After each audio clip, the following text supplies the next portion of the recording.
سيراميكا فريق محترم، فريق تقيل، معاه مدرب تقيل، واعتقد ان لو علي ماهر هو اللي عمل فترة اعداد من البداية كنا شفنا فريق اقوى من كده كمان.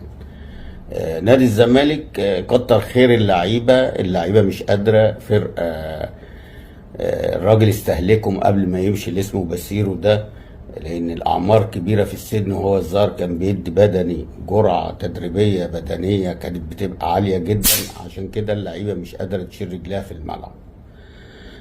وواضح قوي ان في فرق كبير بين فرقه منظمه، فرقه بتلعب كوره، فرقه لها شكل وستايل، وفي فرقه تانية متكله على القدره وعلى الجماهير اللي هي مش دلوقتي.